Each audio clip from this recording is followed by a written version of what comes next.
Welcome back to the Ben Mulroney Show. We are closing out this final episode of, I guess technically it's still going to be summer, but really summer ends when the kids go back to school, and that happens after this long weekend. So we're ending this with a great friend of the show, a very important man in this country, Pierre Poilievre, the leader of the opposition.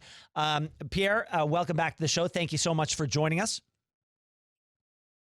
Great to be with you, Ben. So you made a very big announcement, and I think a lot of people, I mean, the timing of it is very fortuitous because a lot of people across this country are having a conversation about castle law. We do not have the right, as it stands, to defend our homes against invaders. And the example was laid bare this week when a man in Lindsay, Ontario, was trying to defend his house from a home invader, and he was arrested himself because he was deemed to have used too much force. This flies in the face of human biology, the fight or flight response, the desire of parents to do anything and everything to defend their kids. So what are you proposing? Well, what I'm proposing is that your home is your castle, and conservatives are calling for what we call the Stand on Guard Act, and it would allow people to stand on guard for themselves and their families when someone invades their home and threatens their safety. It would create a presumption in the criminal code that if you are acting against someone who illegally and uninvited enters your home and threatens your family, that any action or force you take against them is reasonable and lawful. So right now, the way the law works, Section 34 of the Criminal Code, is that there is a complicated 9-step test that is full of confusion that allows police, prosecutors, and judges to use their own discretion, judging after the fact a decision that was made by someone who was obviously terrified by the presence of an invader who could kill their kids. Yeah. That is why we've had cases where, people have been charged even when they were doing the right thing. My approach, the conservative law, Stand on Guard, says if someone is invaded your house, B, threatens your family, then you can take any action against them that you deem necessary, including lethal action, and it will be presumed lawful. And I'll tell you, first of all, Pierre, I think this is a very reasonable tweak to the criminal code. The fact that we know there is going to be pushback from anyone speaks to how far gone we've gone down a rabbit hole in terms of making excuses and allowances for anybody but the victim in this country. So that's a whole problem. But, if this change happens, and a home invader goes into some guy's house, and that person takes every means to defend his home up to and including lethal force. If that happens, and this is tested in court, and this guy is not arrested, you're going to see a lot of people who were considering home invasion who are going to think twice, because if they know that the person that they're invading could conceivably end their life, the risk to their person is going to go up. And all of a sudden, in the cost-benefit analysis of doing that crime, they might not do it. That's right. And they shouldn't. You should know if you break into someone's house, anything that happens to you is your own fault. Yeah. Yeah. Killed, you could be harmed, but it's your fault if you're breaking into someone's house. If you don't want to be harmed or killed, don't break into someone's house. That's the message of the Stand on Guard law.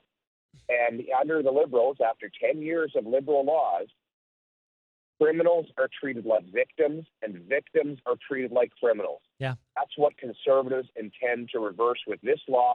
And by the way, it's only the beginning. We're also proposing 3 strikes, you're out. 3 violent or serious offenses, you go to the slammer for 10 years. Life means life.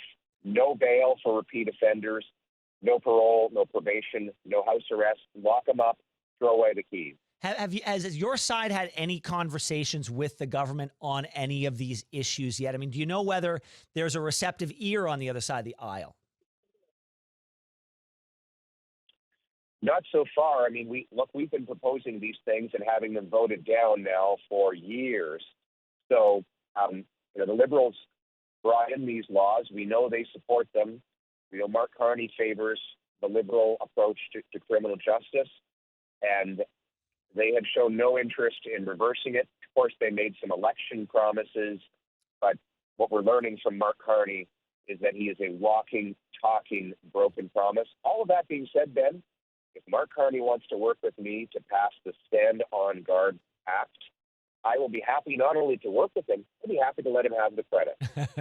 Mark Carney, steal my idea. Steal my idea. And I'll give you a big pat on the back. You're the open source opposition. Anybody can claim it and use it as their own. I want to talk about another story that we highlighted on this show yesterday. There was a gentleman, there was a criminal.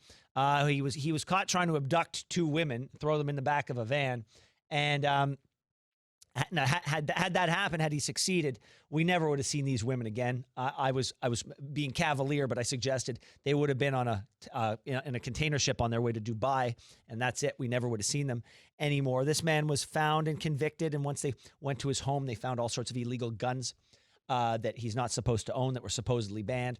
And he was punished with an ankle bracelet. So he wanted to deprive two women of their freedom forever, and we as a country decide that that his punishment would be for him to enjoy his freedom.